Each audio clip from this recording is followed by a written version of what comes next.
Hello, everyone. My name is Dr. Yonit Arthur. I'm an audiologist and coach. You're on the Steady Coach. Welcome back to one of our absolute favorite things to do here on the Steady Coach, which is to bring you another success story. Now, Melissa is someone who I got to know through the coaching group and who also worked intensively one-on-one with Pippa during her recovery process. So it's a special privilege and honor to share her recovery story today.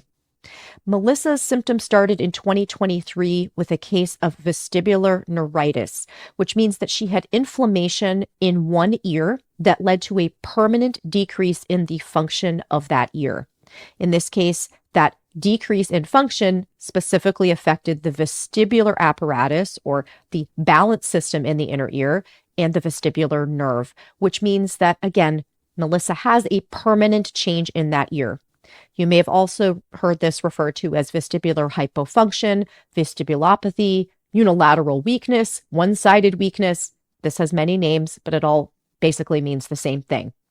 So I think for those of you whose symptoms started with a physical problem, even one that is really a permanent change, you're going to find this story extra inspiring and reassuring. At the beginning, Melissa suffered from horrible 24/7 symptoms, as she's going to describe in this interview. Today, she is 100% recovered. Again, Melissa is not just someone I know, not just someone Pippa knows, not just inspiring because of her story. She has an incredibly clear and special way of communicating her entire recovery process. You are going to learn so much from this interview, and I can't wait to hear your reactions to it. So be sure to let us know what you think. Leave us a question or comment in the comment section on YouTube. You can also like this video, share it, subscribe to my channel. These things help me reach more people. And if you're listening to this as a podcast, please come over to YouTube, consider joining the conversation there. You can also follow the podcast and give us a 5-star rating if you think we deserve it. Enjoy this fabulous conversation with Melissa. Well, Melissa, thank you so much for agreeing to do this. Welcome. So glad that you agreed to do it. And I just can't wait to share your story with the world. I'm excited. Yeah, for sure. Yeah. Feels like it's, as you said, you said right before we got on air, this feels a little surreal to you and to me. It always does, right? Yeah. I mean, I'm getting emotional because it's just, I don't know. It's like you've arrived, it's been such a hard journey, as anyone watching this can understand. And success stories are the number one thing that got me better. Your success stories, your channel, number one thing. And I just kept watching them over and over, and hearing people who had my symptoms and got better helped me immensely. And so I always dreamed that I would be doing this one day. And I would actually, as I was telling you, rehearse them in the woods while I was walking, dizzy, doing my exercises, and, the trees are going like this. And I would just visualize that I would be here one day, and I would be talking in the woods out loud to you, even though you were. It was just Hey, this weird, yeah. all the weirdest things, but it was just a way for me to distract myself while I was walking. And so for me to be sitting here and really talking to you is surreal, and it's amazing. Yeah, because we can get better. I mean, we can get 100% better, even if you don't believe it, because a lot of my story was not believing that at all. Oh, yeah. Thank you for saying that up front. Like, what a wonderful way to start this conversation. And I just have to put this out there.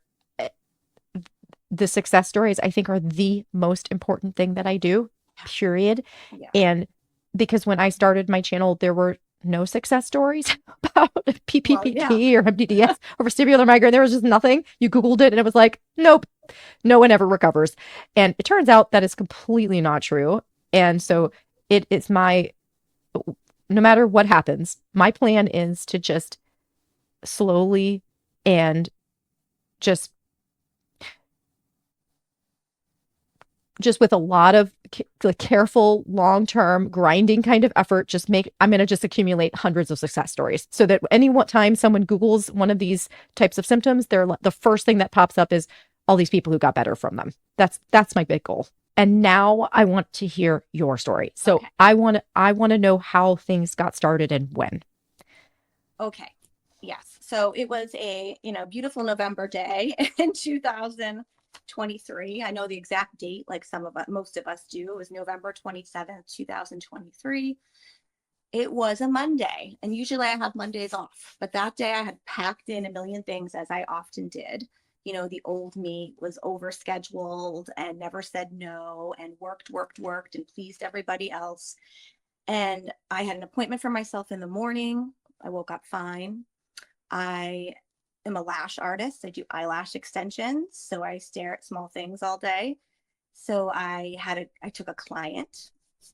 I'm also a healer. I do energy work. I've done this for over 25 years, and I'm a psychic, and I'm a medium. So at this point, I was practicing my mediumship because I wanted to get better at it.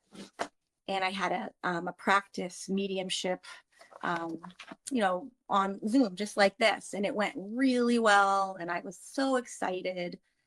But I used to get really nervous before them because I didn't want to be wrong. I had this big thing with being wrong and not being enough. And so I'd get really nervous, but it went really well. And so then after was my anniversary with my husband. It was a big day for me. Big day. Yeah. Yeah. So then I remember thinking, oh, I'm so tired, but I got to get in the shower. I wanted to cancel dinner, but I couldn't. It was our anniversary. So I got in the shower. I got ready. And that's when it kicked in. I was in the mirror putting on my eyeliner, staring at like a small thing. And I felt this surge in my body. And I can't explain it any more than maybe my sugar was dropping or my blood pressure was dropping. And I just was like, what is this? And the more I tried to stare, the worse it got. And it just felt really weird. And I just said, well, maybe I'm hungry. Maybe I'm tired. And we got in the car. And when we got in the car, my eyes were very sensitive to light. So it was dark. So the car lights, I said, oh my God, my husband's name is Adam. I said, I can't look at those. I got to put my sunglasses on. And it was dark. I knew maybe it was a migraine, although I don't get migraines, but I heard people say like I get sensitive to light. Got to the restaurant. I had no appetite. And I just didn't feel well. I had a salad and I got through it, but I was okay. I got through everything. I just pushed through. Went to bed, woke up the next day, felt normal. I was kind of tired, and I went to work. So I was doing the eyelashes, and I just felt terrible. And I can't explain how I felt. It was just, everything was hard. I was feeling these surges through my body. And then after that, I had to work on my website because I was launching a website for my energy work and my mediumship. And I was looking at a screen and a cell phone, and I'm talking to the website designer, and I'm going back and forth, and I'm proofreading it. And in 5 minutes, I said, I can't do this. I have to get off the line. I don't know what's wrong with me, but I can't focus on the screen. I feel dizzy and I need to go lay down. And she was like, oh, well, we're on deadline. I need to get this in. I go, I can't do it. And usually I would just push through. I mean, I would push through anything, but this just stopped me dead in my tracks. And I went upstairs, I laid down, and that's when the whole world just turned around for me. I felt like the bed was moving, like I was on a roller coaster. It kept dipping down. It was like I was losing my stomach.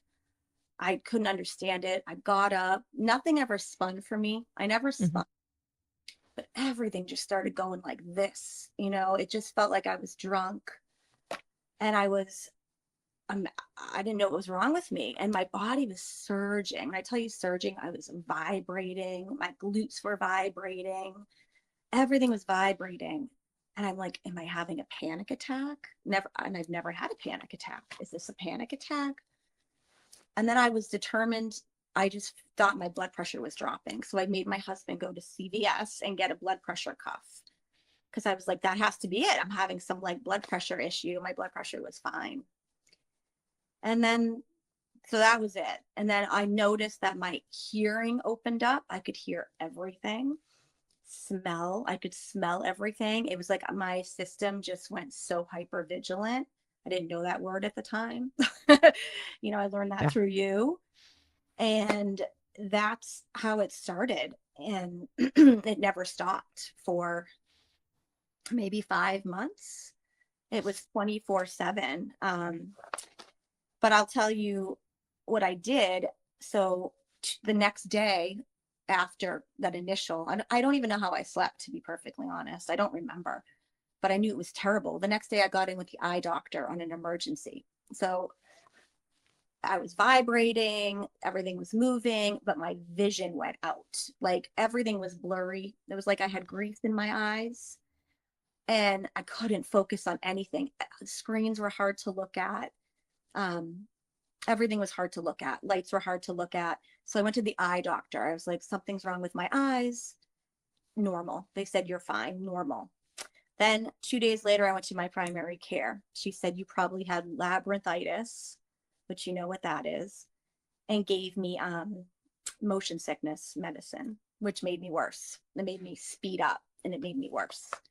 I didn't really believe her that I had labyrinthitis. I didn't think, I kept telling myself, there is something really wrong with me. Like that was what's happening. So I have past traumas. I have a lot of trauma from my childhood. What I didn't know then is that those past traumas were coming up and it put me into major high alert. And I just was like, something is wrong. I need to fix it. I need to fix it. 2 days after the primary care, I went to the ER for ENT because I was just like, something is wrong with me. I need answers. Like I needed answers. I was like a dog chasing a bone. I went into major fight or flight. He said, no, you don't have labyrinthitis. He laughed. He thought that was ridiculous. And he told me that my ear was clogged. The eustachian tube was clogged. Now, I will tell you, for about a year, I had a clogged ear and I ignored it. So, because I have allergies and I'm always a little nasally. So he said, your ear is clogged. It can cause dizziness. That's what it is. Here's some prednisone. And I was like, oh, perfect. Right. Took the prednisone. Didn't really help. Then I followed up with an ENT. They wanted to put a balloon in my ear. She would not listen to me. I was like, this is not my eustachian tube. I know people who have clogged eustachian tubes. This is not normal. She wouldn't listen to me. She wanted to put a balloon and like drain my ear. And I said no. So thank God. Then Christmas comes. Okay, so it's only been like a month. And I'm still 24/7 dizzy. The floor, I had trampoline walking. I have a list of all my symptoms that I'll tell you in a second, but I just want to tell you all the doctors I went to. Yes, please. Yeah. So Christmas comes. I get through Christmas. I couldn't order anything. I couldn't look at screens. My husband had to do everything. I have kids. I have a 9-year-old. I have an older child too that I had when I was, she's 27. Had her when I was younger, but she still lives here. So we were, I had to do all the mom things. It was stressful. So after Christmas, we were supposed to go to Aruba. We had a trip planned. And this was planned before, obviously, this kicked in. And I was like, I cannot go on that trip. It's going to make me worse. I'm scared. And my husband's like, why don't we go back to the emergency room and go to a real emergency room and just get everything checked out? So I did. So a day before we're going to leave, I went back to the emergency room in Boston, MRI, CAT scan. They looked for nystagmus and they found it, right? So they found this little nystagmus. And I left there they kept me overnight, which was funny. I left there with a diagnosis of vestibular neuritis. Okay. So, okay. But it sounds like it was a little bit of a diagnosis of exclusion, meaning, okay, she has nystagmus, but everything else seems fine. So it must be her inner ear. That's what it sounds like. And that's what they said. They said it's a diagnosis of exclusion. That's exactly what they said. Okay. And you need to follow up with an ENT. Now, funny, they gave me Ativan. Now, okay. And the nurse looked at me. She's like, sometimes this just kicks it out. And I'm like, kicks what out? And she gave me the Ativan and I felt better. Not 100%. I had, just so people understand, I couldn't walk without assistance. I didn't know where the floor was. My feet didn't know where the floor was. Everything was dipping. The walls were coming in at me. I was in a snow globe and my vision was all off. It felt really scary. But when they gave me the Ativan, I don't know, it's like I could tolerate it. And I'm sure Mhm. we understand, right? But I think now that I look back, it was my anxiety and that fight or flight that was perpetuating my symptoms. But they don't, it's almost like they had an idea, but they just don't really know what the heck is going on with you. So I took the Ativan and they told me I could fly. Now, remember, I thought it was my eustachian tube. So if it's my tube, I can't fly. So they're like, it's not your tube. Your tube is fine. It's clear. You can go to Aruba. Now, I did not want to go to Aruba. I was scared. My girlfriend got on the phone with me. She goes, Miss, what are you going to do? Are you going to stay home? Like, just come and, you're going to be okay. Well, funny enough, I get on the plane and I'm fine. It's like my symptoms just kind of like turned off. Wow. And I Wow. couldn't believe it. Now I'm on Ativan. So then I'm Right. like, well, maybe it's the Ativan. And I had a neurologist tell me, well, you don't want to take Ativan when you're healing from vestibular neuritis because it will numb out the connection between your brain and like it while it's trying to kind of like recalibrate. Compensate. So Yeah. I Mhm. compensate. So I was Mhm. very light on the Ativan, but it took the edge off enough. And then when I got to Aruba I had a bunch of friends go, we met like 25 people. My symptoms turned off. I was a normal human being after being in a snow globe, like a moving snow globe for 24/7 for just That's a so month. way. Wow. And I was like, but I had not found you yet. So nothing made sense to me. I thought I had vestibular neuritis. I thought, okay, I healed the nerve. I'm good now. Everything's fine. I get home and then boom, it just came back. I know where I was standing. I was in the kitchen. I was cooking soup. It came back and it came back with a vengeance because when the symptoms reappeared, it was like the boogeyman reappearing. And I Yeah. was so deflated and so scared. And it went from like 0 to 100. Okay. So then I wrote things down. That's what I'm looking at, of That's course. all good. I That's had, helpful. because I forgot. Like I had to go back and remember. Mhm. When I left the ER, they made me go another ENT. And this ENT was going to do that test where they blow the air. What is that called? Forget what it's So caloric testing or yeah, VNG, they may have called it. Yep. that, Hmm. that was terrible because that makes you feel more dizzy, right? But I Yeah. didn't care. I wanted answers. And that came back that I had a 30% deficit of my vestibular nerve on my right side.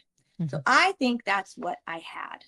Now, Yes. when I finally got in with the ENT, um, after for her to read the results, she looked at me and she goes, well, we think you had vestibular neuritis, but you don't anymore. It's been 8 weeks. You should have compensated. Your brain should have compensated. What you have is PPPD, triple PD. Wow. She gave you 8 weeks and then diagnosed you with PPPD. My goodness. That's pretty aggressive. Yeah, Gosh. Yeah. she did. And she goes, Yeah. that's what you have. We can't call it vestibular neuritis. I'm like, well, do I come back and see you? And she goes, no, you're going to, I can't help you. Pretty much you have to go to PT. Okay. PT. Okay. It's a good recommendation. Yep. But she Yep. did say you can heal from this because I said, well, will it go away? She goes, absolutely. It just takes a long time, is what she said. And I was like, well, how long? Like no one could give me an answer. I was like, I wanted like a timeline. Um, so I started PT in February. All right. And I found you around the same time. So once I got that diagnosis, my husband Googled it because I couldn't look at a screen. And you popped up and he's like, you need to look at this. Like, you need to watch this. And pretty much it was the video where you're like, if you've been diagnosed with PPPD, vestibular neuritis, like debarkment syndrome, you're in the right place. And I'm like, oh, Yeah. yeah. I Yeah. told my doctors that they don't know what's wrong with you, but you're dizzy. You're in the right place. So that's when I found you. Yeah. I'm so grateful that she gave you that diagnosis early. Because I was thinking, gosh, that's so aggressive. I would say it can take people longer to compensate for neuritis, and I wouldn't be worried about it. But, Mm-hmm. but compensation. So, by the way, for people who don't know what compensation means your brain adapts to the fact that you've had a change in one ear. That's all that means. Um, Mm-hmm. Even for those of you watching who did have a weakness start your symptoms, brains compensate in a relatively brief period of time. And you can still do the other stuff that I'm talking about. It will help your brain compensate more quickly when you're not freaked out about it, in other words. So you already referenced some of the indications that it was your nervous system that was kind of overreacting to what was going on, that was also making it harder to compensate. Yeah. So even for people who have just plain old neuritis and don't have, haven't been formally diagnosed with PPPD yet, or it's only been a couple months, stuff like somatic tracking, stuff like understanding, hey, this is my nervous system overreacting. My nervous system just needs to understand my ears had to change. That should be part of vestibular rehab. That should be part of the physical therapy that people go through. 100%. If any of those doctors just said to me, hey, because you have this is what's going to happen to your nervous system, and told me that this was going to happen, and I was going to become hypervigilant, and I was going to go into fight or flight, but it wasn't my fault, that my nervous system just didn't know where I was in space and time, and that this is normal and this is going to happen, we would be fine. I think that I would get through that, but no one was saying that. Nobody was saying that. And even like the only person who made any sense to me was that ENT. When she was like, you're going to get better, I still just like did not understand what I had. And I knew better than to research it, because I knew I would go down a rabbit hole and I would grab on to the one thing that I did not want to see. And that happened. I did research it for a second, and I got into some chat room, and all I remember seeing was there is no cure, with 20 exclamation points in capital letters. And it sunk me. And that's what my brain was holding on to. It was really like catastrophizing the whole thing. But because I was in fight or flight, I just think our brain does that. It puts these horrible thoughts in our head, like run, get out, like there's no time, like save yourself. Right. And these aren't good messages. So yes, if a doctor just said, hey, this is normal, we see this all the time, this could happen, you need to calm your nervous system, you need to do breathing, but guess what? You're going to be okay. 100%. It would have been quicker. Yeah. So that's like the timeline. And so, 24/7, do you want me to give a list of every symptom? Let's do it. Yes, let's hear it. And it helps people. And also, I always timestamp these so people can skip symptoms if they're not interested in hearing about them. So no worries. Them sometimes, because they would, if someone said one that I didn't have, I'd be like, oh my God, I'm going to get that. So so you all know, it never happened. So you don't, it's okay. So it was sensitivity to light, sound, and smell. I was overwhelmed, overstimulated, like beyond. Everything overwhelmed me. Sometimes even watching your videos, I'd be like so overwhelmed with information. That's just my personality, though. I'm like type A, I have to do things right to the book. I'm a straight A student. That was a lot of my rehab, was just trying to not be a straight A student, but everything overwhelmed me. I became extremely hypervigilant. I felt drunk all the time. That's how I explained it. Trampoline walking, or like I was on a moving dock, walls would move. I wasn't dizzy. I would go like this. And the doctors would be like, what does that mean? I'm like, I don't know. This is what everything feels like. Like everything is moving. Another one I had was my whole body would vibrate, and it would just rush up right from my feet all the way into my head, into my lips. Anxiety, fear, panic. I could not sleep. I had floaters everywhere. It was like everything I looked at had floaters. I had grease in my eyes, it felt like. If vibrations in my lower legs and my feet, and it would change locations. Couldn't read, couldn't look at screens. Walking was hard. Brain fog. Oh, I couldn't even think straight, right? And tremors in my muscles. They would just tremor in different places.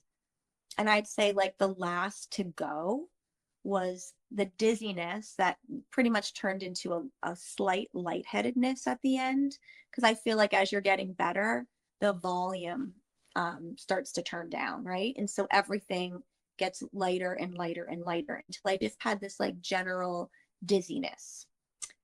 Sensitivity to light stuck around, and my blurred vision, and then the vibrations in my lower extremities and lips would vibrate.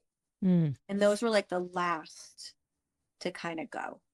And I think that's important to note, is like they do kind of wean off. Do you know what I mean? They just, the volume starts to turn down to the point where sometimes I'd be like, am I dizzy or am I not dizzy? You know, like you start to question it. And that's when I realized I was getting better. Yeah. So that's Yeah. it. That's quite a list. Yeah. Yep. Yeah. So again, for the benefit of the people who are going to ask these questions, you were experiencing this 24/7. And I know you said it multiple times, but I want to emphasize this because people have this misconception that people only have symptoms when they're triggered, like when they move or when they're still. That is not the case for most people who start off with some kind of neural circuit dizziness issue. Most people start with symptoms that are all the time. Yeah. So when you rested, you were moving. When you were moving, you were off balance. It was all the time. It was all the time. Movement made it worse, for sure. Stress made it worse. I remember if I couldn't find something in the house, if I lost my socks, like that type of movement where I'd move my head around a lot and dart my eyes. I was going to ask that next. Yeah. Did you notice any vision delays, like your brain couldn't catch up with your head movements or your eye movements, like if you were trying to follow something with your eyes? I wouldn't say, like, I did hear some people say like the tree would just like not move, not move. That never happened. Mine would just like swipe, like smear. Everything was smear. Yes, got it. Yeah. It was just surreal. I can't explain it. It was surreal. Yeah. I was like I was on drugs all the time. Without the potential upside, right? Yeah, no upside. Right. No upside. It's funny, right? Yeah. It kind of took like the luster out of drinking. I don't really drink now. I have had a drink. That was part of my recovery, was like, I'm going to have a drink. And I did. And I'm like, why did I even pay for, like, what was the fun of this? Because when when you choose it, it's one thing, but when you don't, it's another thing. And it just took the luster away. It's funny. I just don't love it anymore. Yeah. Maybe I just need more time feeling good. Yeah. Yeah. For sure. Yeah. It's like I think also there's an upside to alcohol, but also alcohol at the same time makes you feel crappy. And when you've felt crappy for a very long period of time, you're kind of like, I'm just not going to do anything that's going to make me feel crappy. I'm just not, I'm going to take better. I'm just going to take, I don't want to say better in a judgmental way, but I'm going to take good care of myself, and I'm going to like enjoy being just working, like my body is working and I'm sober. Yeah. I love it. I love it. And I didn't have a drinking problem. I would only drink socially. Sure. Now I can go out and not have a drink. It was such a compulsion to have a drink, and do that. And now I just feel like I want to just feel good all the time. Yeah, so, that's right. Once you start to feel better, get your life back, you just want to like milk it for everything and just do all the things you love and feel good. Yes, totally. That totally makes sense. Yes. Okay. So you started PT, and how did that go? How did physical therapy go? My first physical therapist, I could just feel she did not know what was wrong with me. So she was more of the vestibular neuritis, right? PT. And I just didn't feel, I never trusted like the doctors. I just, I was looking outward for some sort of validation to like, am I going to get better? And when people would looked at me like, I don't know what the heck's wrong with you, that would just, I couldn't, it scared me. I just needed to Sure. be with someone who like knew their stuff. So I switched to another PT, and my husband would drive me an hour and 10 minutes, sometimes twice a week, to go to Wow. one PT. And it's kind of stunk because there was like a COVID outbreak and she had to wear a mask. And that was kind of hard for me to look at her and not see her. Um, but it was okay. It was all right because um, she kind of understood, and she promised me like, you're going to get better and she was measuring it. So she Mhm. would show me like, oh, look, you've gotten better. Like before I couldn't go like this or like this without everything getting blurry. And then I was getting better. So now Yes. that I look back, I don't really, PT, it did help me because I think what it did is it got me moving again. I mean, I would walk around like my neck was broken. I wouldn't move my neck. I would be like Mhm. this because if I've gotten like this, I would get dizzy. So I moved my whole body. So she got me moving again. And I think that just created a confidence within myself. Yeah. So I would say like, yeah, that PT probably did help me the most, but Mhm. it's not really what got me better. Yes. Just a piece of the puzzle, and an important one when someone has some evidence that there is an ear change, right? You had that diagnosis. So if you had asked me, I would have said absolutely Yeah. go to PT, again, for two reasons. One, just to kind of give your brain the information it needs to make those changes that it Yeah. needs to make for compensation, but also, as you said, to build that confidence and get you moving again so you're not avoiding movement anymore. Right. And that's part of both, again, helping the brain just kind of figure out, okay, we're good. We just need a little calibration change, but also getting you out of that state of alarm and fear that was keeping you stuck. Yes. 100%. I think people who have this, any type of chronic dizziness or anything, chronic pain, your world can get really small because you think the answer is to start avoiding the things that make you dizzy. And if I did that, I would just be in a ball. I wouldn't have done anything.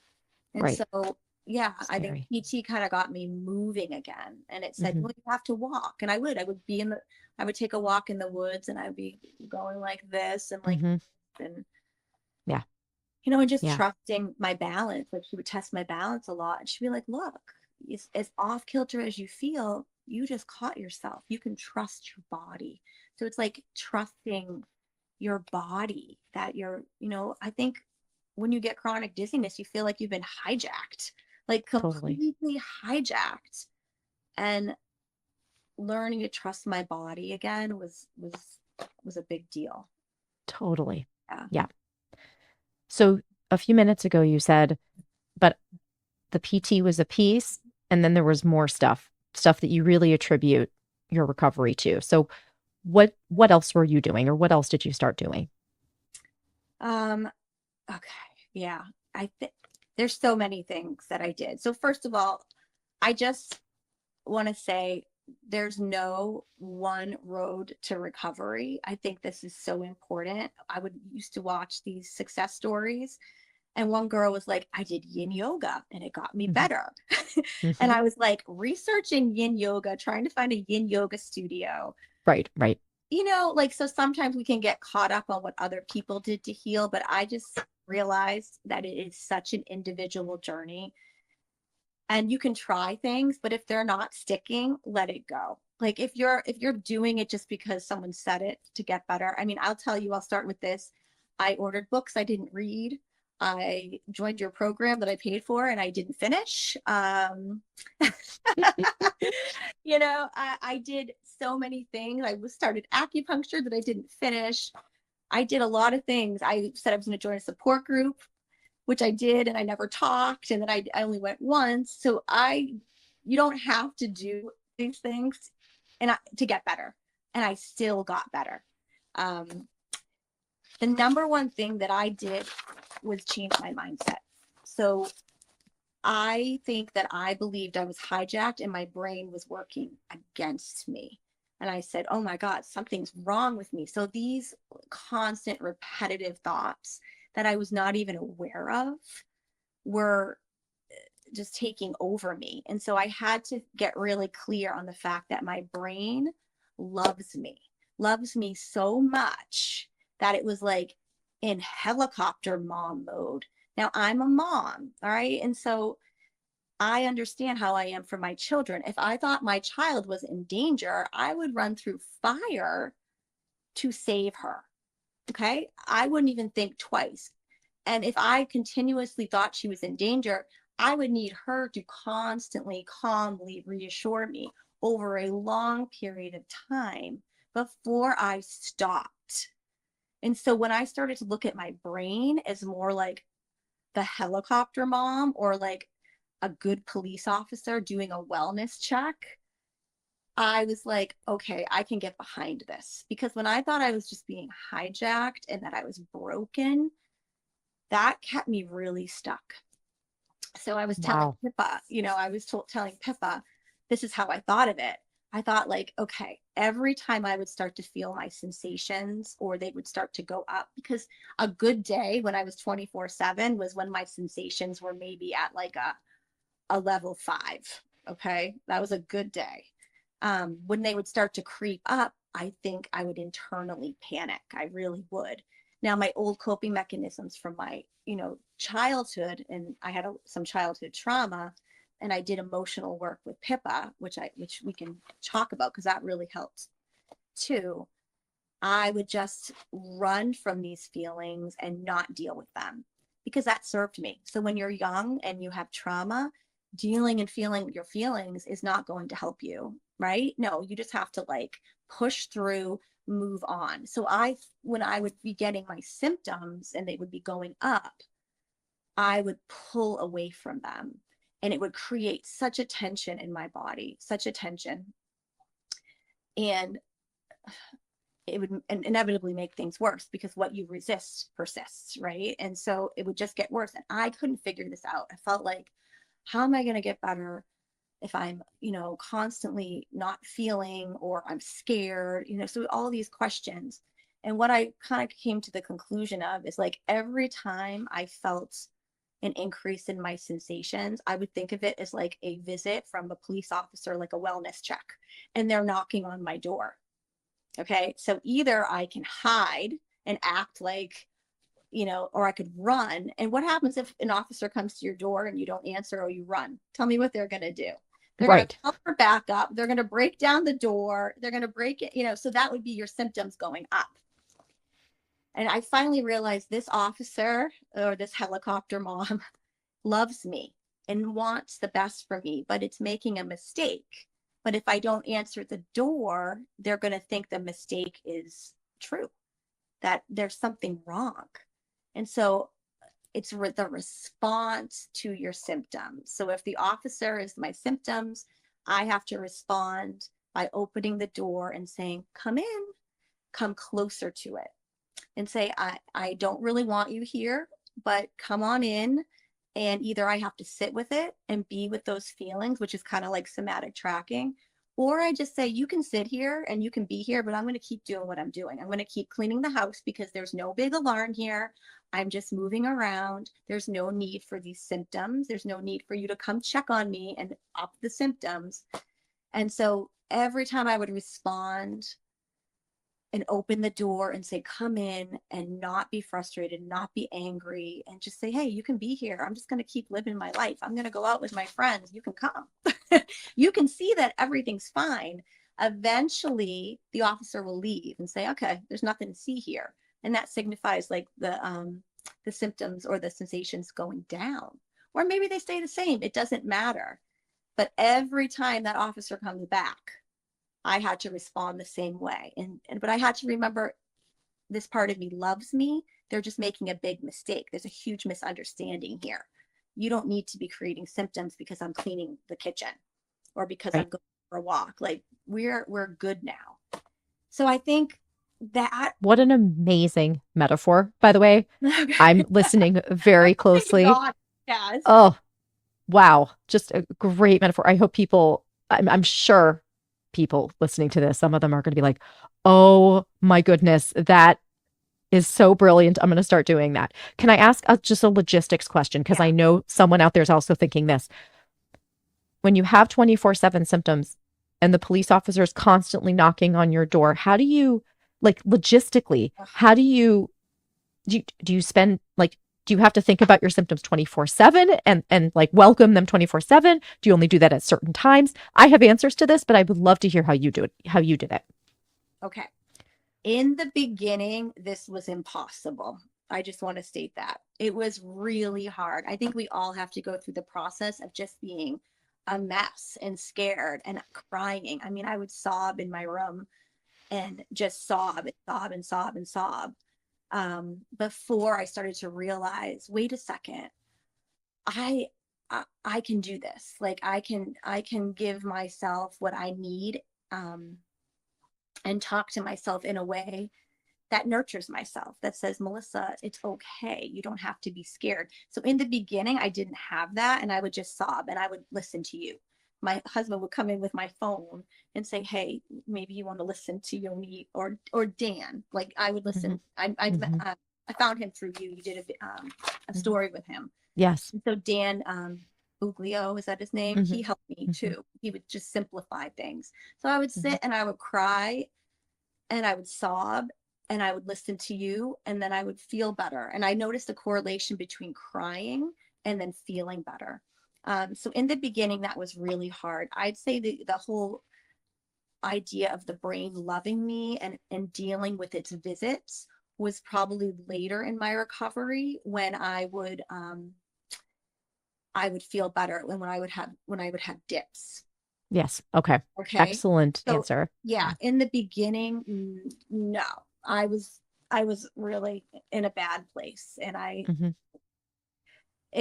used a lot of you, and then just feeling my feelings. But then there was a point where I had to go in and help that inner child of mine that was so scared, and Pippa helped me with that. Yes. So I think after doing the emotional work with Pippa, that's when I was able to look at my symptoms and say, I now can comfort you and tell myself that I'm going to be okay. That's right. I wasn't doing that. I wasn't doing that for myself. I was getting it from external sources. Got it. Does that That makes a lot of sense. Yes. Okay. Yes. So yeah. I'm so interested to hear more about the emotional work you did. Before we go there though, I just want to, if it's okay, I want to just summarize some of the amazing points you made and then give a suggestion to people who are kind of still in that like 24/7 scared to death mode, because they could use this too. Yeah. It's just, they need to know how to use it. Yeah, right. I would love to clarify on that. Yeah. I want to talk about that because when I was watching these videos, that's where I was. That's right. That's exactly right. And I know people are there right now. Are people that's right. A boogeyman on their shoulder constantly 24/7. Like, are you dizzy? Are you dizzy now? Are you going to get dizzier? Is this going to make you dizzier? It was constant. I would wake up. Am I dizzy? I mean, it was 24/7. I was being tortured by my thoughts. Yes. Yes. That's right. So yes. Okay.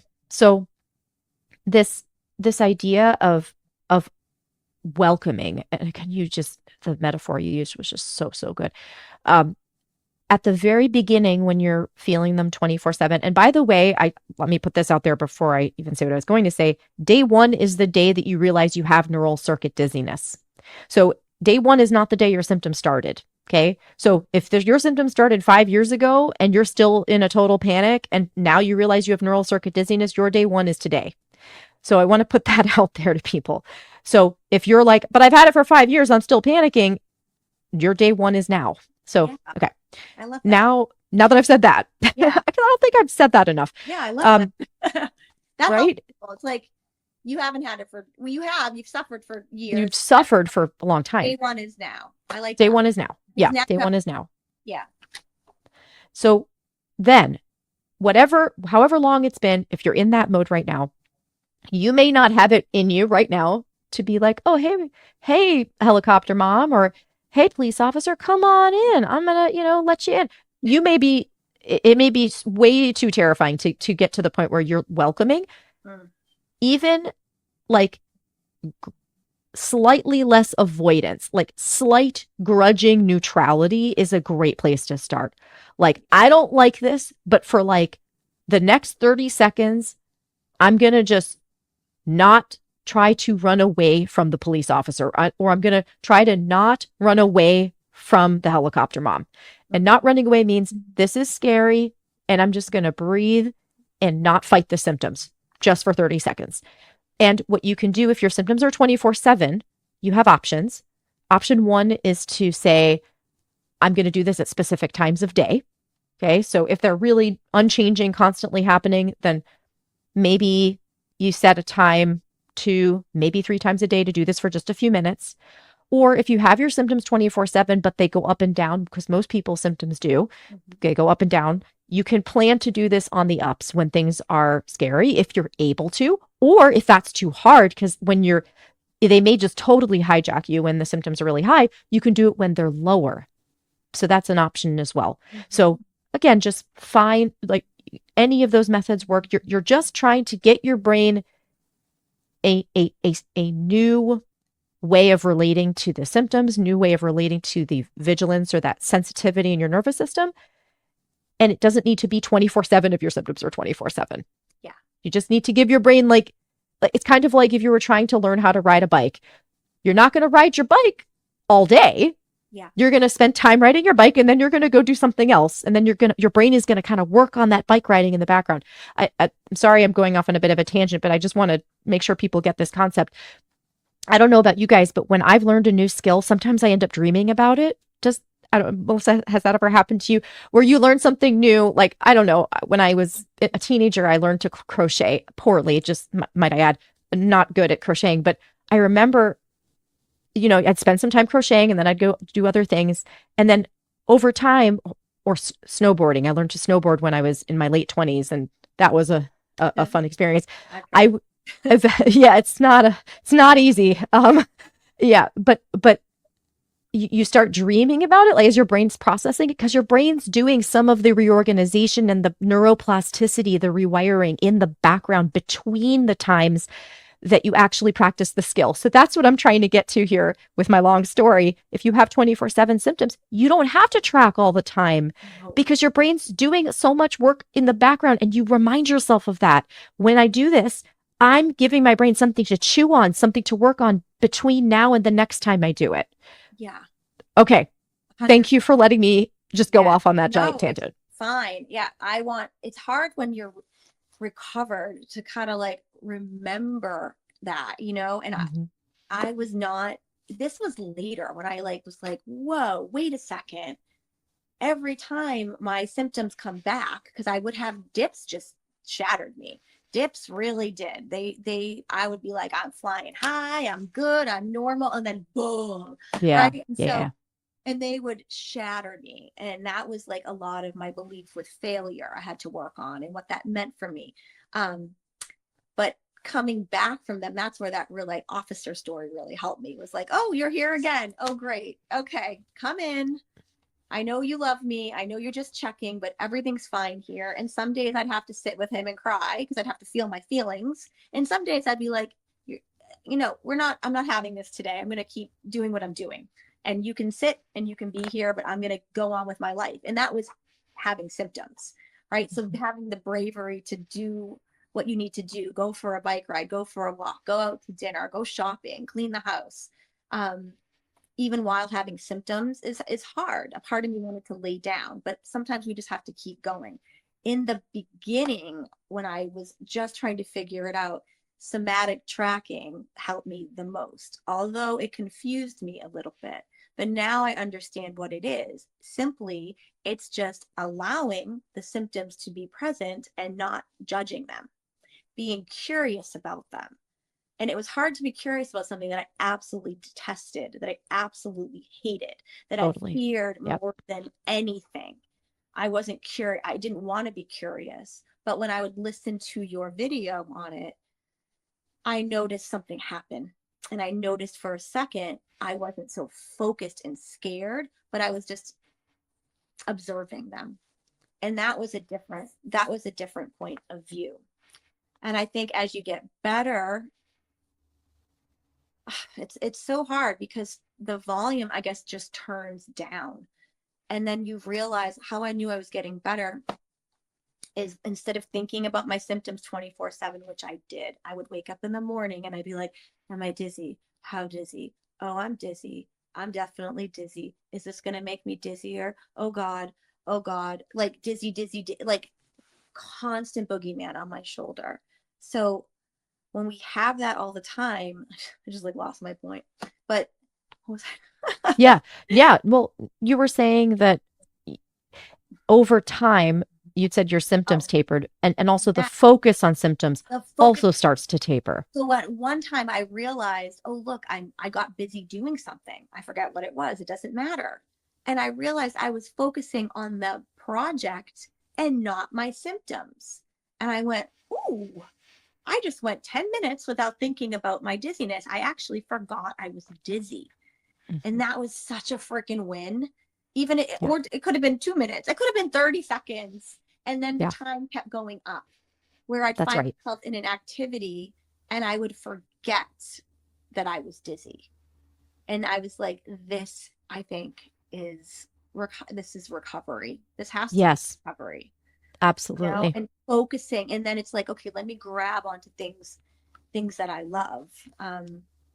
Other things I did to get better were like physical activity. I mountain biked before this happened. I paddle boarded. I walked in the woods. Like I skied. I did all these things. And so getting back to them was really, really important, even if I could do them in just teeny little small spurts. Um, my first bike ride was in my driveway with earbuds in, listening to a success story. And I would Amazing. distract myself with you and I would ride around my driveway until finally I went on a ride in the woods, with my friend. Amazing. And I was so scared. I just want people to know I was so afraid. Essentially, this was a recovery from fear. It really was. And I was so scared doing all this stuff, but I just kept doing it and doing it and doing it in small spurts and constantly reassuring myself that I was safe, that I was okay. I would say this mantra. I would say, I'm healing, I'm on track, and I'm resilient. And I heard this from somebody else, but just forget. But I would say this, I am healing, I'm on track, I am resilient. Because I would get so caught up with time and wanting to be better and thinking, well, I just listened to this other success story and they got better in 5 months. Well, now it's been 5 months for me. So I would always be like thinking of time. And people would say, don't think about time, but it's really hard. But whenever I would start to feel impatient, I would say this mantra to myself, and that would really help. Yeah. Another big thing I did was normalizing dizziness. So once I started to get better, when I got out of the initial fear state, and I don't know even, that is the hardest part to get through. It really is. But the only way everyone's going to get through it. So if somebody's in it right now, just like, believe me, even when you're in the darkest, darkest place, you will get to the light. And sometimes it's a teeny little glimmer. It's the littlest glimmer. Like maybe you feel just slightly better. Hold on to that because those glimmers add up and you will see that like light at the end of the tunnel. It will come. It will 100% come. But I started to normalize sensations because I think when we are being bombarded with sensations we don't want any sensations. We're just like, I want to live a sensationless Totally. existence. Okay. I want to feel nothing ever. Yes. Ever. Like nothing. But that's not normal. We're in these bodies and our bodies are constantly creating sensations all the time. It's just like our brains don't care about other sensations, but they care about certain other things like the dizziness, right? So whenever I would feel dizzy, I would say, this is normal. I always feel dizzy in the morning. Feeling dizzy while cooking is normal. I'm fine. Or I'm just tired. Stuff like that I would say to myself, you're just tired, or this is normal. Or if I would hear someone else say, oh God, that just made me dizzy, I'd be like, really? Yeah. You get dizzy too? Like Yeah. that's normal? And so I would start to pick up on those things. I wanted to make like a t-shirt that said like normalize dizziness because it is a normal sensation. But when you've Yes, it been is. through what we've been through, it gets exploited. There's too much of it. But as you get better, don't expect it to 100% go away because normal dizziness is a normal sensation of That's the body. exactly right. And I have a video about that now. You didn't have the benefit of that video because Okay. you recovered before I put the video out. But I'll put that link in the video description or in the podcast description. It's called Are Your Symptoms Normal? And I go into a huge long list of all the totally wacky sensations that Yeah. people have when they're dealing with NCD. But then at the end, and it's timestamped, so you can skip all that if you want to. I talk about what normal dizziness means and how you can tell when something is just a normal dizziness sensation. It's Yeah. actually in a video now. So Yes. And then you have to tell your brain it's normal. Now, I have a 9-year-old, so I can understand this. She will come running into me and be like, Mommy, look, I have a line here. You can't see my hand. I have a line here. Is that right. normal? As a parent, I go, of course that's normal. It's totally fine. And so I had to learn to do that to myself, like Yeah. constantly reassuring that scared part of me that everything was okay. And that's the emotional work I did with Pippa. I know you want to. Tell me more about that because it sounds like you learned. I mean, I certainly don't want to attribute your success to anyone else but you, but it sounds like you developed a lot of these skills in conjunction with Pippa. Yeah, I feel like with Pippa, it was the missing piece because you do hear like these success stories, like I read a book and I'm better. Like it just Mhm. started to make sense. And I did get better. I remember just listening to you and listening to Dan, I started to cultivate this confidence in myself and I started to focus on what I wanted to focus on. And I started to tell those negative thoughts, no, I don't believe you. I am going to get better. I am enough.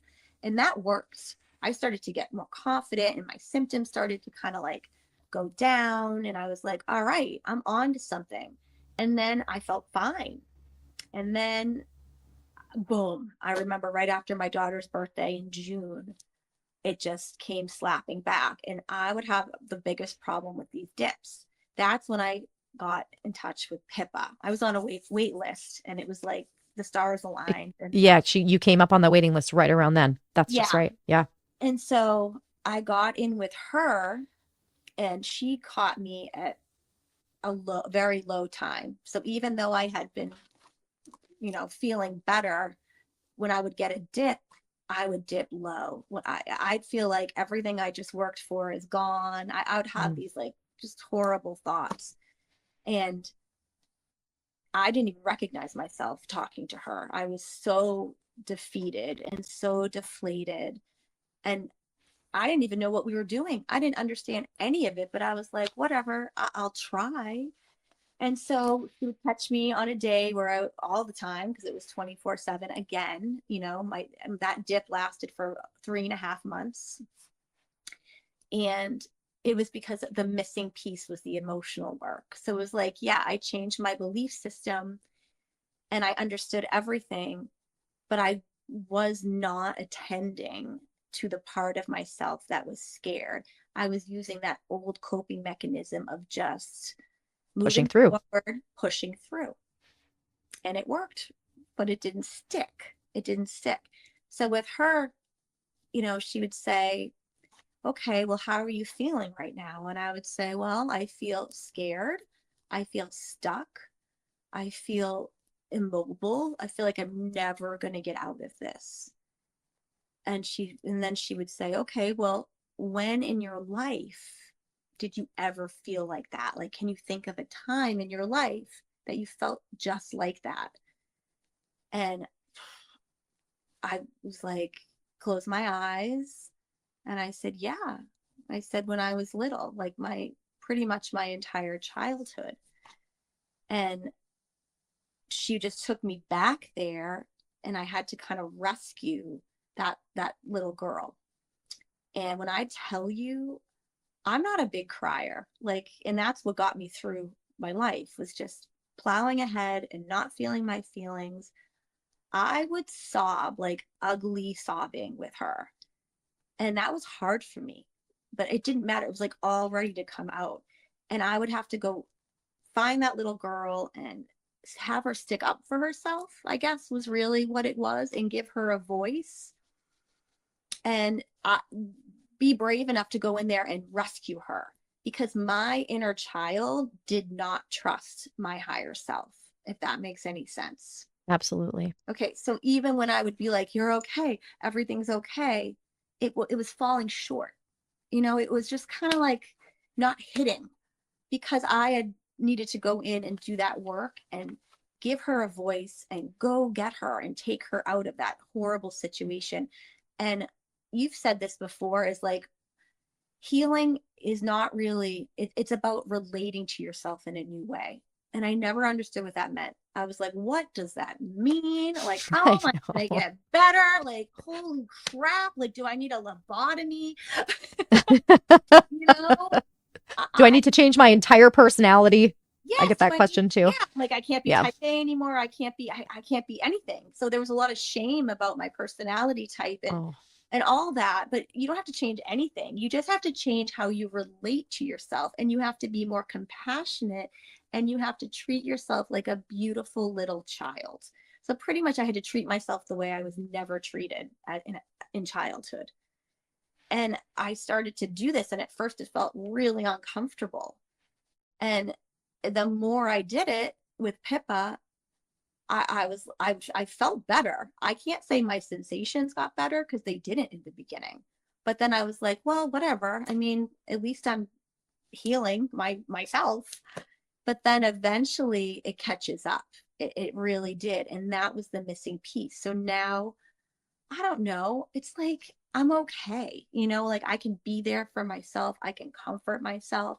And if I am having a day where I do get sensations, they're normal. They're normal. If I feel some vibrations in my legs, that's excitement. That's like, right. Woo, my blood's going. Okay. I mean, I'm a sensitive person. I help a lot of people in the work that I do when I do my healing work. And how I do that is by being a sensitive vessel. I feel everything. And so these are normal sensations, and I don't want to not feel those. And so it's just like parsing out what's normal and what's not normal, and constantly reassuring myself that this is okay. I didn't have that skill for myself. I could give it to others, and I was really good at it. But when it came to for me, I didn't know how to give that to myself. And so I would say that my chronic dizziness was a gift, because it taught me how to listen to my body and love on myself. And that's like all my system really wanted, because the me before chronic dizziness wasn't really healthy, right? I was living for everyone else. I was doing for everyone else. And I wasn't happy because I was not listening to that part of myself. So with Pippa, that was the depth we went to. And not everyone has to do this work. I did, because I had a traumatic childhood that I had not fully dealt with, even though I thought I did. Right. And so that was what I did with her. And that was the missing piece for me. And doesn't mean it's for everyone, because I don't want to overwhelm anyone with that. But it's pretty much just reassuring a very scared part of yourself constantly and continuously until you believe it. And sometimes I did feel like I was gaslighting myself, because I just didn't feel it. But guess what? Practice makes perfect. And the more you say it, the more you start to trust yourself. Another thing I did that's just coming up, which really helped me, is when I started to feel better and I started to realize the person I was searching for to save me was me, right? Like that's what it really was. It was me, like, and that's what got me out of it. I recorded my own video. Well, it was just voice, not my face, but I recorded myself talking to myself. So when I would feel, when you start to get better, and everyone will start to get better, you'll have a good day, right? And so when I would have a good day, I'd feel like I feel now. I would totally be like, oh my God, I got this. I'm in my empowered state. I'm not in that like scared, fearful place. And I videoed or recorded myself talking to myself at a point where I knew I would need to listen to it. So does that make any sense? I kind of said to myself, hey, it's me. I know you're having a bad day today, but I need you to remember you've got this. So instead of listening to you or Dan, I would listen to myself. Yourself. Yep. And that really Yeah. helped. And I have that recording still. Yeah. And it was just me. It was 10 minutes long. And I just was me rooting myself on and saying, I know you're having a bad day. And I know you feel like everything's just gone, but it's not. Just keep moving forward. You've got this. So like reassuring myself. Yep. And that's actually an activity in the course. It is. Not the free one. It is. You may not have gotten to it, but because, let's just face it, you didn't need it, but you didn't need it.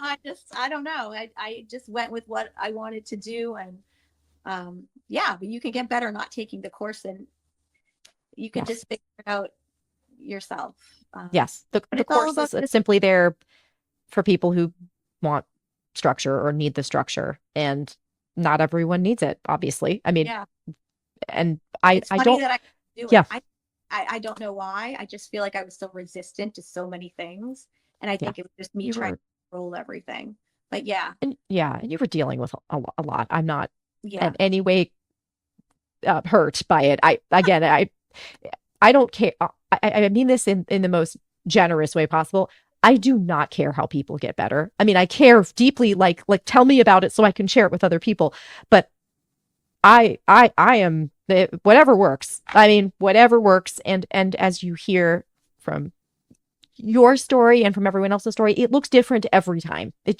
There's no one way, just like you said at the beginning. Yeah, there's no one way. It's so personal. It really is. And it takes time to build that relationship with yourself. Like if you just met like a person for the first time, you can't expect them to trust you. And that's exactly how that relationship with yourself cultivates.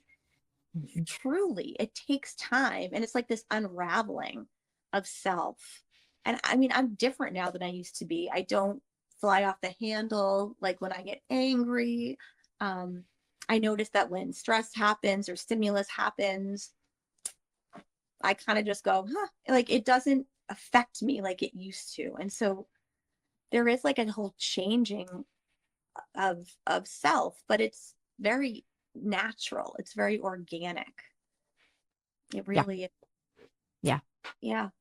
And just doing the things that you want to do. I think at the end of my recovery, when I was like really starting to I'm at the end of my recovery. So just recently I said to my husband, I go, honey, because I would start to vacuum. He'd be like, why are you doing that? You're going to get dizzy. Because vacuuming was like a real big trigger for me.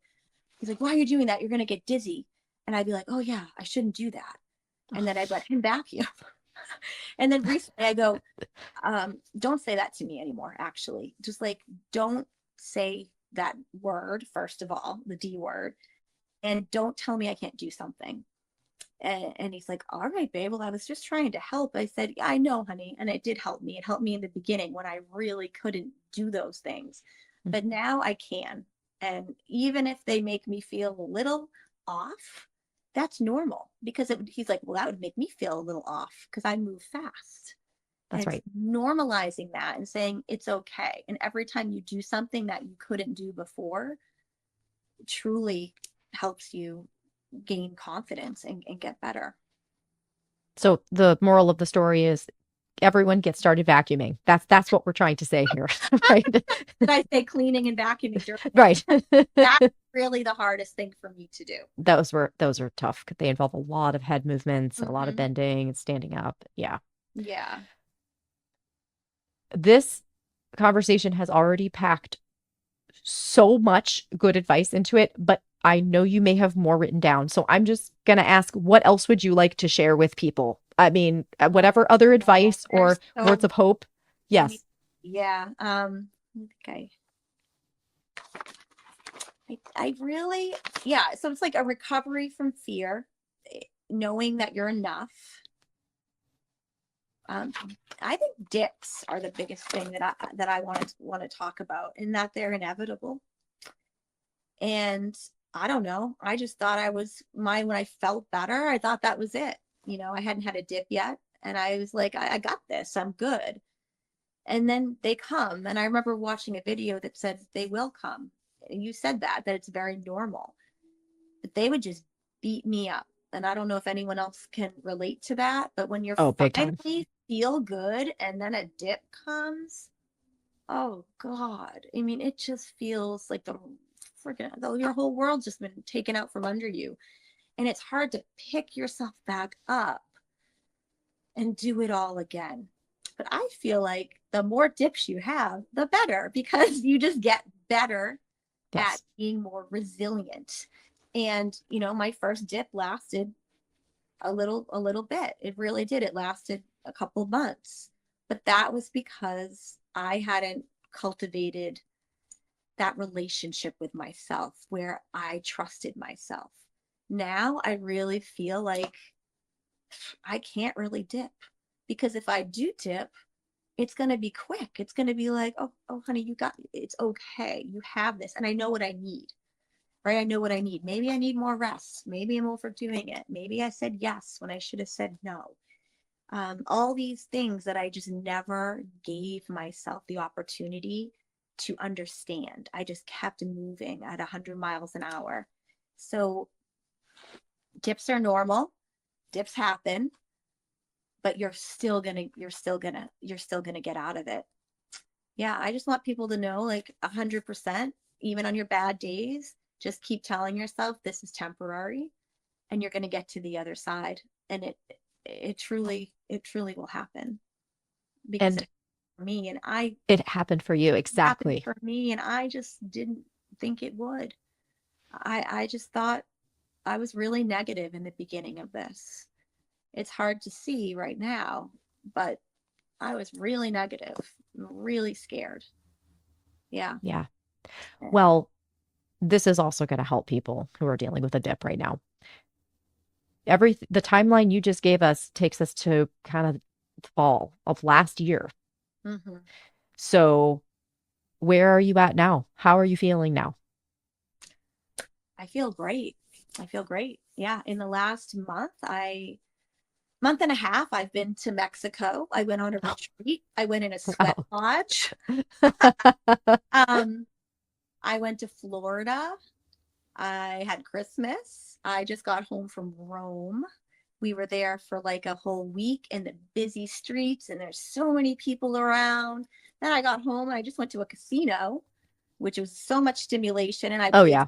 I played slot machines. Oh, my goodness. Um, and I was completely fine. Yeah, I'm doing really good. I'm mountain biking. I'm paddle boarding. Can you imagine that? Like, Yeah. Oh, yeah. recreating that feeling of being on a moving dock. There's nothing I'm not doing. There is nothing I say, oh, I can't do that because I'll get dizzy. Nothing. Mhm. Yeah, I'm really feeling good and living my life. Yeah. I mean, I don't work as much as I used to, but that's by choice. I was working too much. I was taking way too many clients. I'm happier. I'm making decisions for me.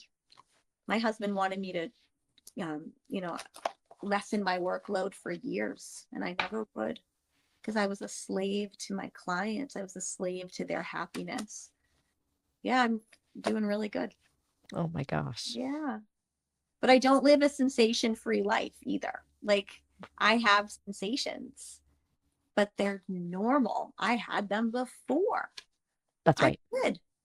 I have them too. I tell Everyone people, has I them. cannot cure you of all dizziness because if you walk outside in the heat and then you come inside, you're going to feel a little lightheaded. Or if Yeah. you're on a treadmill, have you ever walked on a treadmill? You get Yeah, off that thing, you're trampoline walking for a little while, 100%. Yeah. right? That's It's just normal normal. stuff. So then Yeah. I go, okay, brain, I know you want to highlight this. And be like, look at this. And I go, this is so normal. Everybody feels it. Like, you're not special. And he's like, all right. And he just, goes away. And if I do have like a feeling, I just look at that as a wellness check from that officer. And he's like, Yeah. knock, knock, knock. And I'm like, oh, it's you again. Okay, come in. Nothing to Yeah. see here. And it's it's gone. Mm. And all of it I realize is normal. It's normal. It's just that my little hypervigilant brain goes, ooh, do we need to tag this? No, Yes. we don't need to tag this. This is normal. Yes.